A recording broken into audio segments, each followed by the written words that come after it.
이 늙은이가 아직도 안 나가고 뭐해? 딸 은주의 날카로운 고함이 겨울밤을 찢었습니다. 폭설이 쏟아지는 한밤중 나는 얇은 분홍색 잠옷 차림으로 현관 앞에 서 있었어요. 발목까지 쌓인 눈이 창문 너머로 하얗게 빛났습니다. 은주야, 제발, 엄마가 입 다물어요. 당장 나가요, 이 집에서. 이 추운 날, 엄마가 어디로 가란 거니? 온몸이 떨렸습니다. 추위 때문만은 아니었습니다. 내 뱃속에서 낳은 딸이 내 젖을 물고 자라는 주가 이럴 수는 없었습니다. 요양원에나 가세요. 아니면 산에 가서 죽든가. 당신 같은 엄마는 이제 필요 없으니까. 은주야, 시끄러워요. 당장 안 나가면 경찰 불러서 내쫓을 거예요. 이제 이 집은 제 거라고요. 왜 이러는 거니? 엄마가 뭘 잘못했다고? 뭘 잘못했냐고요? 아빠 돌아가시자마자 재산 물려받을 생각만 하고, 우리 앞길은 생각도 안 하고, 나는 황당해서 말을 잇지 못했습니다. 내가 언제 돈 얘기를 꺼낸 적도 없는데. 어머니, 그만하시죠. 담배 연기를 뿜으며 아들 민우가 말했습니다. 마치 타인을 보는 듯한 그 차가운 눈빛. 이러고도 자식 노릇할 수 있니?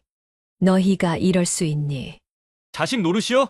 웃기시네. 이제 우리도 살아야죠. 아빠 재산으로 은주 카페도 차려야 하고 제 사업도 시작해야 하는데. 민우의 말에 가슴이 찢어졌습니다. 결국 돈이었구나. 남편이 남긴 재산을 차지하려고. 은주가 내 가방을 현관 밖으로 던졌다. 평생 모은 추억이 담긴 앨범도 옷가지도 없이 지갑과 약봉지만 담긴 가방 하나가 전부였습니다. 옷 안에 뭐 숨긴 거 없죠? 지갑 말고 다른 거. 은주가 내 잠옷을 거칠게 뒤지기 시작했습니다. 치욕스러웠어요. 내가 평생 청렴하게 살아온 걸. 단 한 번도 돈에 욕심 부린 적 없는데. 그 순간 내 안에 무언가가 끊어졌습니다. 은주야, 민우야, 마지막으로 불러본 자식들의 이름. 돌아오는 건 쾅 하고 닫히는 현관문 소리뿐이었습니다. 눈보라가 더욱 거세게 몰아쳤습니다. 칼날 같은 바람이 뺨을 스쳤습니다. 하지만 마음속 상처보다는 덜 아팠습니다. 그들은 몰랐어요. 이날 밤 자신들이 무엇을 한 건지. 단순히 노모를 내쫓은 게 아니라 복수의 여신을 만들어냈다는 걸. 안녕하세요, 구독자 여러분. 오늘은 제가 겪은 이야기를 들려드리려고 합니다. 자식들에게 버림받은 한 어머니의 처절한 복수극이죠. 이런 이야기를 공개하는 게 쉽진 않지만 저와 비슷한 일을 겪고 계신 분들에게 작은 위로가 되길 바라며 용기를 내봅니다. 제 이야기가 마음에 드신다면 구독과 좋아요 부탁드립니다. 내 복수는 바로 지금부터 시작입니다. 그날은 평범한 아침으로 시작됐어요. 남편은 늘 그랬듯 제가 끓인 동태찌개를 맛있게 드시고 회사에 가셨죠. 여보, 오늘도 맛있네요. 그 말이 마지막이 될 줄은 꿈에도 몰랐답니다. 점심 설거지를 마치고 TV를 보던 중이었어요. 옆집 순애 씨가 들려준 무속인 이야기를 듣고 있는데 갑자기 가슴이 철렁 내려앉는 느낌이 들더라고요. 왠지 모를 불안감에 남편 회사에 전화를 걸었지만 점심 식사 후 회의 중이라는 대답만 돌아왔어요. 그리고 오후 8시 운명처럼 걸려온 전화 한 통. 남편이 사무실에서 쓰러졌다는 연락을 받고 달려간 병원 응급실. 머릿속이 하얗게 변했어요. 구급차로 이송 중이라는 말에 택시를 잡아타면서도 설마 큰일은 아니겠지 하는 신락 같은 희망을 붙잡고 있었답니다. 하지만 병원에 도착했을 때 이미 남편의 의식은 희미했어요. 심장 모니터의 날카로운 경고음만이 공간을 가득 채웠고요. 여보, 미안해요. 그 말을 끝으로 남편은 눈을 감으셨어요. 의사가 심장 제세동기를 가져오라고 외쳤지만 오후 8시 42분 긴 경고음과 함께 남편의 심장은 영원히 멈췄답니다. 그 순간 저희 모든 것도 함께 멈춘 것만 같았어요. 40년을 함께 한 사람이 제 삶의 절반이 그렇게 허무하게 떠나가셨죠. 다리에 힘이 풀려 주저앉은 저를 은주가 부축했지만 그 순간에도 민우는 병원비 카드를 찾고 있었어요.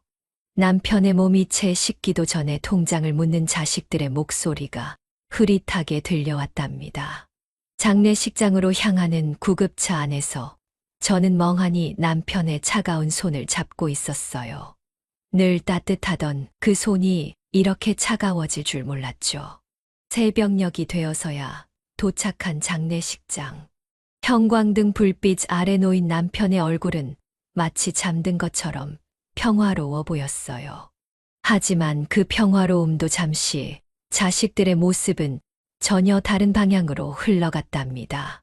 장례식장의 이른 아침은 춥고 적막했어요. 검은 상복을 입은 채 저는 남편의 영정 앞에 앉아 있었죠. 조문객 하나 없는 시간, 은주가 다가와 유산 정리를 서둘러야 한다고 했어요. 입술을 깨물었죠. 피 맛이 났지만 가슴이 더 아팠답니다. 장례를 치르는 3일 동안 저는 한시도 쉬지 못했어요. 조문객들을 맞이하고 문상 예절을 챙기고 그 와중에도 자식들은 재산 이야기를 끊임없이 했답니다. 민우는 재산 처리 위임장을 들고 다녔고 은주는 집을 처분해야 한다며 전세로 알아본 작은 집 이야기를 하더라고요. 40년이에요. 우리 부부가 함께 살아온 세월이. 첫 월급으로 산 이불부터 아이들 태어났을 때의 축하 꽃다발까지 모든 추억이 담긴 그곳을 팔아치우겠다는 거였어요. 예금 통장을 내놓으라는 말에 보험금은 얼마나 되는지 묻는 말에 귀를 막고 싶었답니다. 문득 남편의 마지막 말씀이 떠올랐어요. 의식이 흐려지는 순간에도 미안하다를 반복하시던 그 말씀. 이제야 그 의미를 알 것 같았어요. 자식들이 이렇게 변할 것을, 돈 앞에서 이렇게 달라질 것을 예감하셨던 걸까요? 그래서 그토록 미안하다고 하셨던 걸까요? 화장터로 향하는 차 안에서 저는 창밖으로 스쳐 지나가는 풍경을 멍하니 바라보았어요. 하얀 연기가 되어 하늘로 사라지는 남편을 보며 눈물조차 나지 않더라고요. 이제 저는 혼자였어요. 아니, 자식도 없는 것이나 마찬가지였죠. 장지에 유골함을 묻으며 은주는 이미 부동산에 연락했다며 속삭였어요. 민우는 변호사를 만나보자고 했고요. 그들의 목소리가 점점 멀게만 느껴졌답니다. 차가운 겨울바람이 매섭게 불어왔어요. 남편과의 이별도 견디기 힘든데 자식들의 차가운 시선은 더욱 날카롭게 저를 옥죄어 왔죠. 그때는 몰랐어요. 이게 끝이 아니라 시작이라는 것을. 진짜 악몽은 이제부터 시작이라는 것을. 하지만 그들도 몰랐답니다. 제가 단순한 노부인이 아니라는 걸. 남편이 저에게 남긴 진짜 유산이 무엇인지, 그리고 그것이 얼마나 무서운 것이 될지. 아직은 아무도 모르고 있었어요.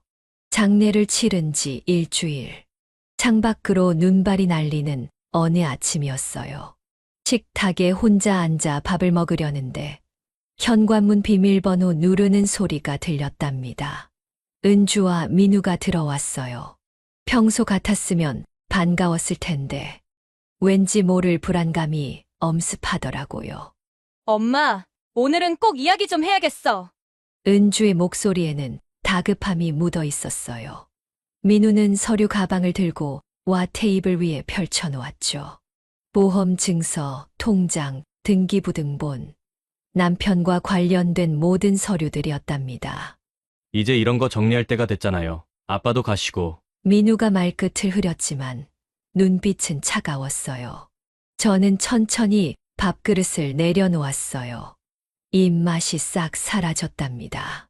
남편이 떠난 후 처음으로 제대로 된 밥을 먹으려던 참이었는데 통장이랑 도장은 어디 있어? 은주가 성급하게 물었어요.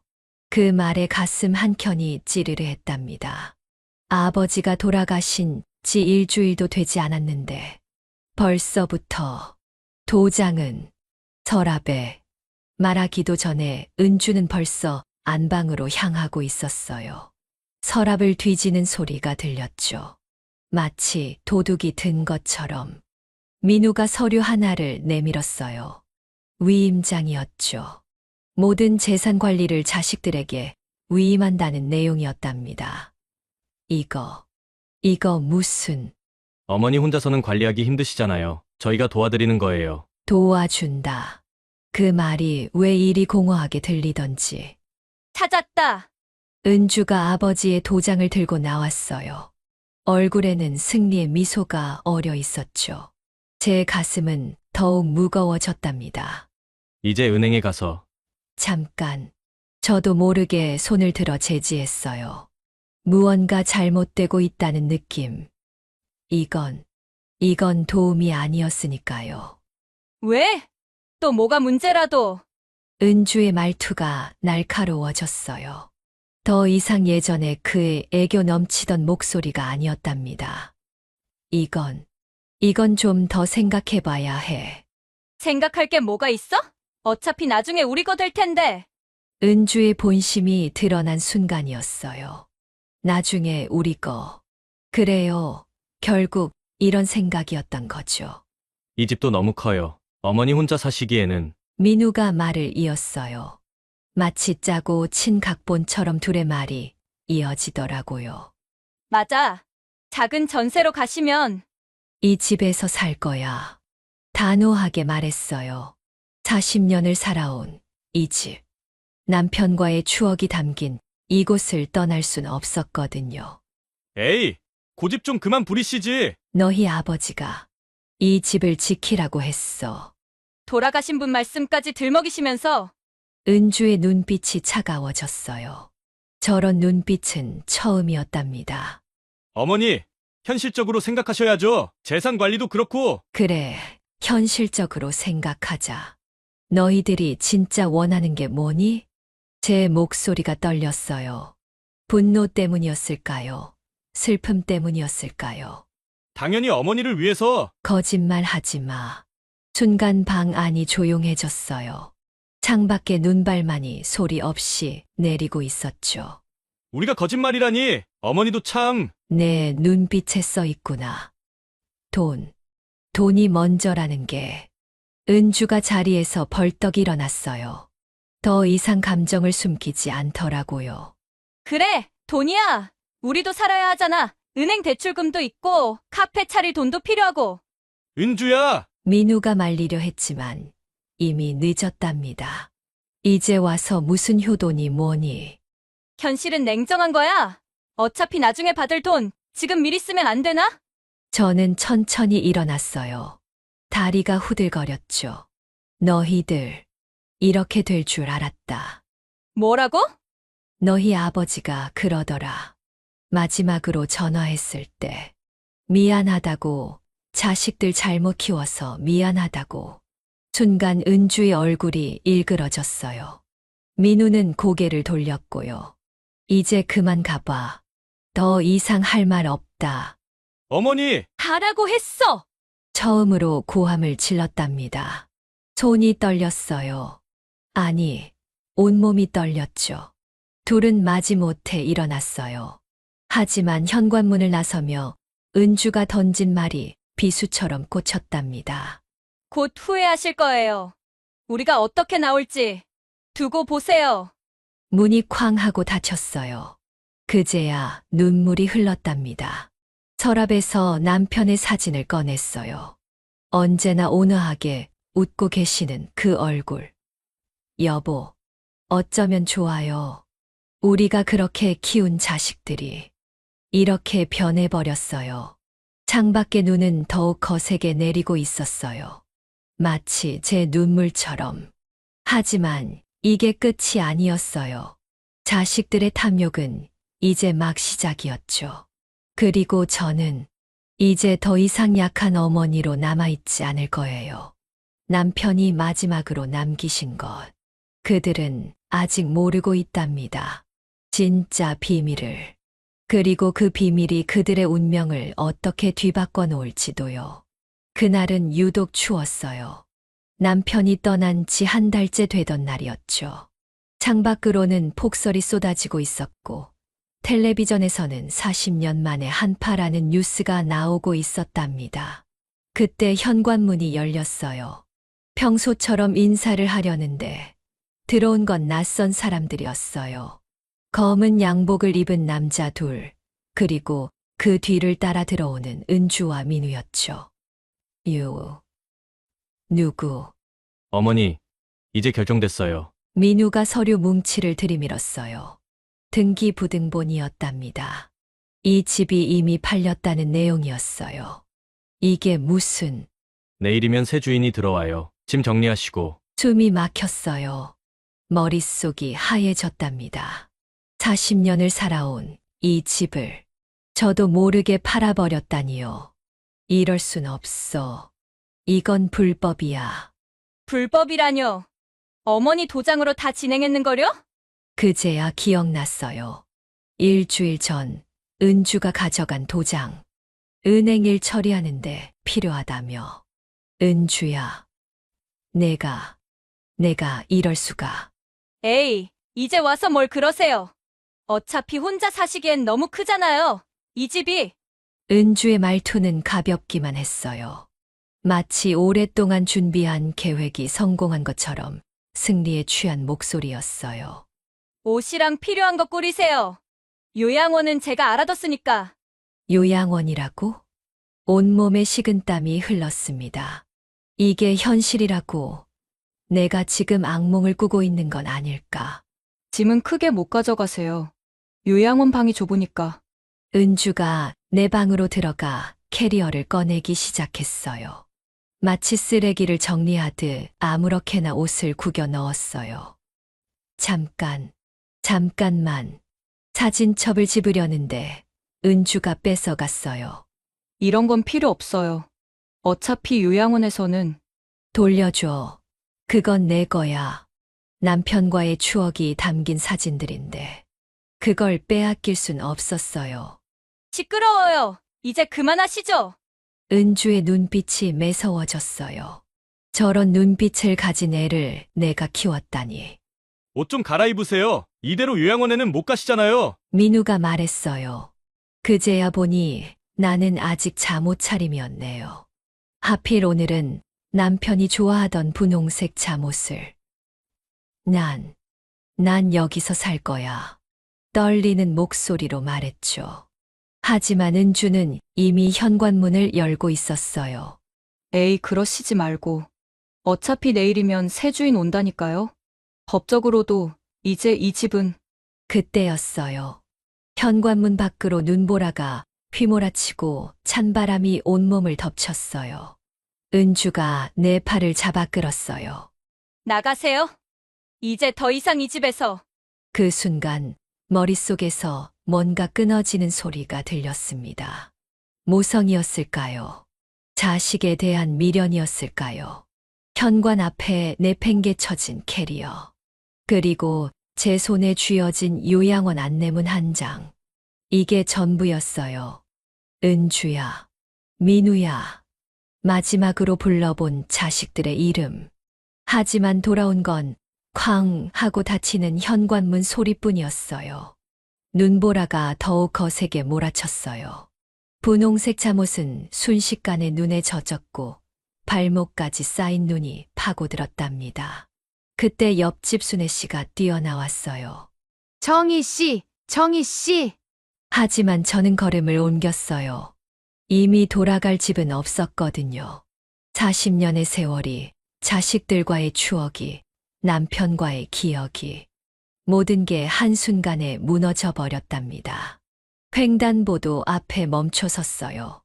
빨간 신호등 아래로 눈이 쏟아졌고 차가운 겨울바람이 뺨을 스쳤답니다. 문득 남편의 마지막 말씀이 떠올랐어요. 미안해요. 자식들 잘못 키워서 입술을 깨물었어요. 아니에요, 여보. 당신 잘못 아니에요. 이제 제가 해결할 거예요. 주머니 속 지갑을 만졌어요. 그리고 그 안에 든 낡은 봉투 하나. 남편이 마지막으로 남긴 편지였죠. 아직 열어보지 않은 채로 남겨둔 그 편지. 신호등이 파란불로 바뀌었어요. 이제 시작이에요. 단순한 복수가 아닌 정의를 위한 싸움이에요. 폭설은 계속해서 쏟아졌어요. 하지만 더 이상 춥지 않았답니다. 제 안에서 타오르는 분노가 이 겨울보다 더 차갑고 뜨거웠으니까요. 눈은 그칠 줄 몰랐어요. 얼마나 걸었을까요? 발목까지 쌓인 눈을 헤치고 걷다 보니 어느새 한강공원이었답니다. 벤치에 쌓인 눈을 털어내고 앉았어요. 몸은 떨렸지만 이상하게 마음은 차분해지고 있었죠. 주머니 속 봉투를 꺼냈어요. 남편이 마지막으로 남긴 편지. 그동안 열어볼 용기가 없었어요. 혹시나 또 미안하다는 말만 가득하진 않을까. 그 죄책감에 마지막까지 시달린 건 아닐까 걱정됐거든요. 떨리는 손으로 봉투를 뜯었어요. 여보, 이 편지를 읽고 계시다면 제가 예상했던 일이 벌어진 걸까요? 첫 문장부터 가슴이 먹먹해졌어요. 남편은 알고 계셨던 거예요. 모든 걸 예견하고 계셨답니다. 자식들이 돈 앞에서 이렇게 변할 줄은 몰랐습니다. 아니, 어쩌면 알고 있었는지도 모르겠네요. 은주가 카페 차린다며 대출받을 때부터, 민우가 사업한다며 투자를 요구할 때부터 그들의 눈빛이 달라지고 있었으니까요. 눈물이 글썽였어요. 맞아요, 여보. 저도 느꼈어요. 그때부터 달라지고 있었단 걸. 하지만 걱정하지 마세요. 당신을 위해 준비해뒀습니다. 그 다음 문장에서 눈이 멈췄어요. 우리 집 지하실 벽장 안 서류 가방, 거기에 모든 걸 넣어뒀습니다. 회사 퇴직금, 보험금, 그리고 평생 모아온 비상금까지. 자식들은 모릅니다. 이 모든 걸 현금으로 바꿔뒀다는 걸. 손이 떨렸어요. 지하실 벽장. 맞아요. 그곳에 있는 낡은 서류 가방. 청소할 때마다 봤지만 한 번도 열어본 적 없었던 그 가방이었죠. 여보, 우리가 평생 모은 돈입니다. 5억, 적지 않은 돈이죠. 이걸로 당신의 새 삶을 시작하세요. 자식들이 버렸다고 당신마저 무너질 순 없잖아요. 가슴이 뭉클해졌어요. 남편은 알고 계셨던 거예요. 이런 날이 올 것을. 그래서 준비하셨던 거였죠. 그리고 마지막으로 한 가지 더. 제 회사 후배 박민석 변호사를 찾아가 보세요. 제가 미리 부탁해뒀습니다. 자식들이 이런 짓을 하면 법적으로 어떻게 대응해야 할지 그가 도와줄 겁니다. 갑자기 눈앞이 밝아지는 것 같았어요. 그래. 이제 알겠어요, 여보. 당신이 왜 그토록 미안하다고 하셨는지. 자식들의 배신을 막지 못해 미안했던 게 아니라 이런 일을 예상하고도 막지 못해 미안했던 거였군요. 휴대폰을 꺼냈어요. 다행히 아직 작동됐답니다. 서둘러 박민석 변호사를 검색했어요. 서울 시내 유명 로펌의 대표 변호사. 남편의 후배라고 하셨죠. 전화를 걸었어요. 신호음이 3번, 4번. 여보세요, 박민석입니다. 저 김정수 과장님 부인입니다만 잠시 침묵이 흘렀어요. 그리고 이어진 그의 말에 온몸에 전율이 일었답니다. 아, 드디어 연락 주셨군요. 기다리고 있었습니다. 그는 정말 알고 있었어요. 모든 걸 준비하고 계셨던 거죠. 선배님께서 모든 걸 말씀해 주셨습니다. 자식들이 이럴 거라는 것까지 제가 도와드리겠습니다. 자리에서 일어났어요. 이제 1시간 뒤면 집에 새 주인이 들어온다지만 그 전에 가져와야 할 게 있었답니다. 변호사님, 제가 지금 바로 찾아가도 될까요? 네, 언제든 오시죠. 제가 모든 준비를 해두었으니까요. 전화를 끊고 하늘을 올려다봤어요. 눈은 그치고 있었답니다. 마치 새로운 시작을 알리는 것처럼요. 지하철을 타고 집으로 향했어요. 아직 열쇠는 제 손에 있었죠. 서류 가방만 가져오면 돼요. 그리고 시작하는 거예요. 택시를 타고 법률사무소로 향하는 동안 마음속에서 차가운 웃음이 피어올랐어요. 자식들은 몰랐겠죠. 그들이 버린 건 평범한 노모가 아닌 복수의 여신이라는 걸요. 여보, 지켜보세요. 제가 이제부터 시작할 이야기를. 차창 밖으로 서울의 마천루가 보였어요.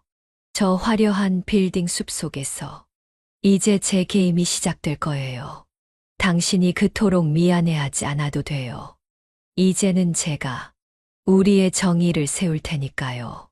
복수는 차갑게, 하지만 확실하게 시작될 거예요. 법무법인 정의 대표실이었어요. 창밖으로 눈이 그치고 해가 저물기 시작했죠. 박민석 변호사가 서류 한 장을 내밀었답니다. 이게 바로 선배님께서 준비하신 겁니다. 떨리는 손으로 서류를 받아들었어요. 남편이 몰래 만들어둔 통장 목록이었죠. 숫자들이 눈앞에서 춤추는 것만 같았어요. 이걸 보시면 아시겠지만 자식들이 찾은 재산은 빙산의 일각에 불과합니다. 남편은 알고 계셨던 거예요. 우리 자식들이 돈 앞에서 이렇게 변할 거란 거요. 총 자산이 얼마나 15억입니다. 숨이 멎는 것 같았어요. 자식들이 찾아낸 3억. 그게 전부가 아니었던 거죠. 선배님은 치밀하신 분이었죠. 모든 재산을 꼼꼼하게 관리하시면서도 자식들 모르게 따로 통장을 만들어 두셨어요. 심지어 제 이름으로도. 그때 휴대폰이 울렸어요. 은주였답니다. 어머니, 도대체 어디 계세요? 지금 바로 오셔야 해요. 집세 주인이. 더 이상 그 집에 갈 일 없다. 네, 뭐라고요? 이제 시작이다. 전화를 끊었어요. 다시 울리는 전화. 이번엔 민우였죠. 어머니, 이러시면 안 됩니다. 저희가 알아본 요양원이. 민우야, 네, 너희 아버지 마지막으로 뭐라고 하셨는지 알아? 잠시 침묵이 흘렀어요. 사랑한다고, 그리고 미안하다고. 아니, 손에 든 서류를 바라보았어요. 남편이 마지막으로 남긴 진짜 메시지가 적혀 있었거든요. 정의를 지키라고 하셨어. 그게 마지막 말씀이었어. 전화를 끊었어요. 박 변호사가 커피를 내밀었죠. 이제 어떻게 하실 건가요? 복수요. 한 모금 커피를 마셨어요. 이상하게 달콤했답니다. 하지만 단순한 복수는 아니에요. 정의로운 심판. 그게 제가 원하는 거예요. 제가 도와드리겠습니다. 선배님의 유지대로. 다음 날 아침이었어요. 새로 얻은 오피스텔에서 커튼을 열었더니 창밖으로 까마귀 한 마리가 날아가더라고요. 휴대폰이 울렸어요. 문자였답니다. 어머니, 제발 돌아오세요. 우리가 잘못했어요. 은주. 어머니, 저희 진심으로 반성하고 있습니다. 연락 한 번만 주세요. 민우. 입가에 차가운 미소가 번졌어요. 아직 아무것도 시작하지 않았는데 말이에요. 그리고 이건 선배님께서 특별히 준비해 두신 증거들입니다. 박 변호사가 누런 봉투를 내밀었어요. 그 안에는 충격적인 서류들이 가득했답니다. 은주가 불법으로 대출받은 서류들, 민우가 회사 돈을 빼돌린 증거, 자식들의 모든 죄상이 낱낱이 적혀 있었어요. 여보, 눈물이 흘렀어요. 하지만 이번엔 달랐답니다. 슬픔이 아닌 감사의 눈물이었어요. 고마워요. 이렇게까지 준비해 주셔서. 창밖에 하늘이 밝아오고 있었어요. 진정한 아침이 오는 것처럼요. 자, 이제 시작해 볼까요? 박 변호사가 새로운 서류를 내밀었어요. 경찰에 신고하는 서류였죠. 네. 시작하죠. 펜을 들었어요. 이제 더 이상 망설임은 없었답니다. 복수는 이미 시작됐어요. 그것도 아주 달콤하게요. 어머니, 지금 당장 와주세요. 은행에서 큰일 났어요. 한 달 만에 걸려온 은주의 다급한 전화였어요. 창밖은 봄비가 내리고 있었답니다. 무슨 일인데? 대출금을 갑자기 전부 갚으래요. 제가 카페 차린다고 대출받은 돈. 은행에서 기한 전에 다 갚으라고. 입가에 미소가 번졌어요. 시작됐구나 싶었죠. 어머니, 저 사실 대출금이 좀 많아요. 3억이. 3억. 카페 자리가 좋은 데가 있어서. 그런데 지금 당장 갚으라니 어떡해요. 은주의 목소리가 떨렸어요. 카페 차린다며 은행에서 불법으로 대출받은 돈. 그걸 제가 모를 거라 생각했나 봐요. 민우 오빠한테 부탁해봤는데 오빠도 지금 큰일 났대요. 민우는 왜? 회사에서 횡령 혐의로 조사받는데요. 누가 고발장을 넣었다는데. 잠시 침묵이 흘렀어요. 어머니 혹시. 이제 알았니? 네. 세상에는 공짜가 없다는 걸. 이제 알았냐고. 어머니 설마. 전화를 끊었어요. 옆자리에 앉아있던 박 변호사가 말씀하셨죠. 시작됐네요. 네. 드디어 시작됐어요. 며칠 뒤 신문에 기사가 났어요. 유명 중소기업 간부 횡령 혐의로 체포. 민우였답니다. 회사 공금을 빼돌린 혐의. 이미 증거는 다 확보된 상태였죠. 또 다른 기사도 있었어요. 불법 대출 알선 조직 검거. 은주가 카페 차리면서 거래했던 대출 브로커들이었답니다. 이것도 이미 준비된 일이었죠. 휴대폰이 울렸어요. 이번엔 민우의 아내였답니다. 어머님, 어떻게 된 일이에요? 남편이 갑자기 경찰서에. 내 남편이 하신 일 아니니? 회사 돈을 빼돌린 게. 그걸 어떻게? 사람은 누구나 자기가 뿌린 씨앗에 열매를 거두는 법이야. 또다시 전화가 왔어요. 은주의 남편이었죠. 장모님, 은주가 자살하겠다고 난리예요. 제발. 자살. 그럴 용기도 있나? 내가 추운 겨울밤에 쫓겨날 때는 그런 생각 안 했나 보지. 박 변호사가 새로운 서류를 내밀었어요. 두 번째 단계를 시작할까요? 그래요. 이제 진짜 복수를 시작해볼까. 서류 위에는 부동산 가압류 신청서가 있었어요. 은주의 카페, 민우의 새집. 모조리 가압류였답니다. 이러다 자식들이 거지가 되는 건 아닐까요? 박 변호사가 조심스레 물으셨어요. 거지요? 그들이 먼저 시작했어요. 내 전 재산을 빼앗으려 했을 때 이미 거지를 만들겠다고 작정한 거죠. 창밖으로 봄비가 더욱 거세게 내렸어요. 꽃샘 추위라더니 차가운 바람이 불어왔답니다. 민우의 아내가 또 전화했어요. 어머님, 우리 아이들 학비가 걱정돼요. 남편은 구속됐고. 그래, 우리 민우가 그러더라. 나를 요양원에 보내면 한 달에 얼마씩 절약된다고. 이제 그 돈으로 아이들 학비라도 대라고 해. 어머님, 내가 걱정될 땐 언제고. 이제 와서 자식 걱정이야? 은주도 연락이 왔어요. 문자였죠. 어머니, 제발 한 번만 봐주세요. 카페 문 닫으면 저 정말 죽어요. 입가에 차가운 미소가 번졌어요. 죽겠다고요? 그날 밤, 제가 얼마나 죽고 싶었는지 알기나 할까요? 박 변호사님, 네, 마지막 한 방, 준비됐나요? 네. 선배님께서 마지막으로 준비하신 서랍에서 낡은 수첩을 꺼냈어요. 남편이 평생 기록해온 장부였답니다. 자식들의 모든 거래 내역, 탈세 증거까지요. 이제 국세청에도 제보할까요? 그래요. 시작하죠. 봄비는 계속 내렸어요. 하지만 더 이상 춥지 않았답니다.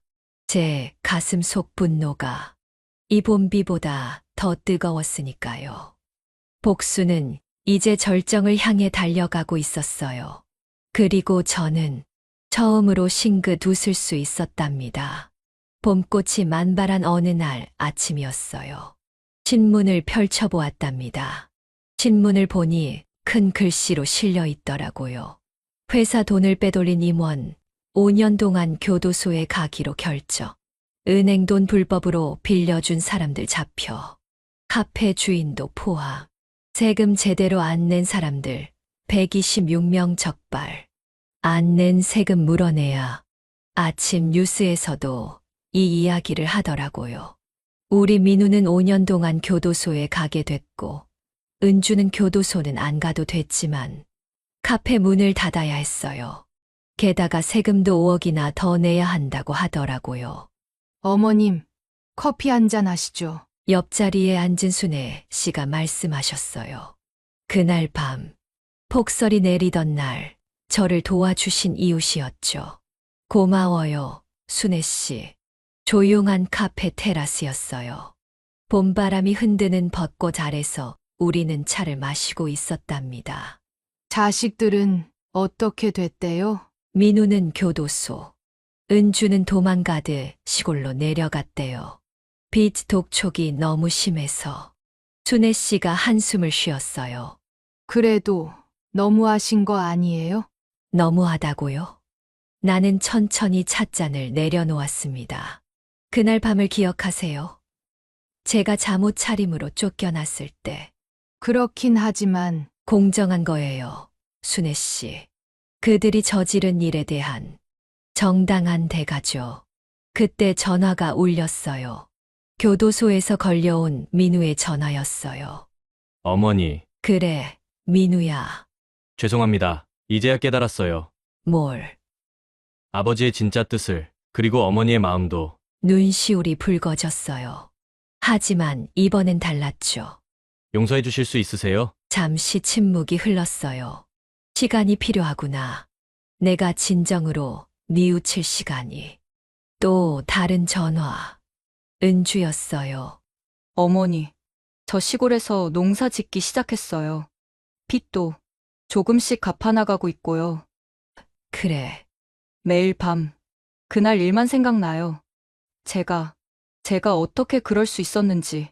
창밖으로 벚꽃이 휘날리네요. 마치 눈처럼.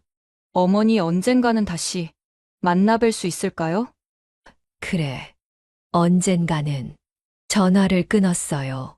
순애 씨가 물었어요. 이제 어떻게 하실 거예요? 새로 시작하려고요. 가방에서 봉투 하나를 꺼냈어요. 노인 대학 입학 통지서였답니다. 공부도 하고, 친구도 만들고, 이제는 제 인생을 살려고요. 박 변호사가 들어오셨어요. 그분의 손에는 서류 뭉치가 들려 있었죠. 어르신, 재단 설립 서류가 나왔습니다. 그래요. 이게 바로 제가 진정으로 원하던 거예요. 남편이 남긴 재산으로 어려운 노인들을 돕는 재단을 만들기로 했답니다. 이름은 정의 나눔 재단으로 하죠. 창밖에 벚꽃이 환하게 피어 있었어요. 봄이 왔어요. 저희 새로운 봄이었죠. 여보, 지켜보고 계시죠? 이제 제대로 된 제 삶을 살아보려고 해요. 바람이 불어왔어요. 따뜻했답니다. 마치 남편이 쓰다듬어 주는 것처럼요. 복수는 끝났어요. 하지만 이건 끝이 아닌 시작이에요. 진정한 저의 인생이 이제야 시작되는 거죠. 옆자리에서 순애 씨가 제 손을 잡아주셨어요. 눈물이 흘렀답니다. 이번엔 행복한 눈물이었어요. 이제는 진심으로 마음 깊이 웃을 수 있었답니다. 새로운 삶이 시작된 거예요. 여러분, 오늘 이렇게 제 이야기를 들어주셔서 감사합니다. 댓글로 비슷한 경험을 나눠주시면 제가 더 큰 힘을 얻을 것 같아요. 저처럼 힘들어 하시는 분들, 특히 자식들 때문에 마음 아프신 부모님들, 절대 포기하지 마세요. 우리에겐 아직 꽃 피울 봄이 남아 있답니다. 좋아요와 구독은 무료입니다. 좋은 이야기를 빠르게 보실 수 있습니다. 감사합니다.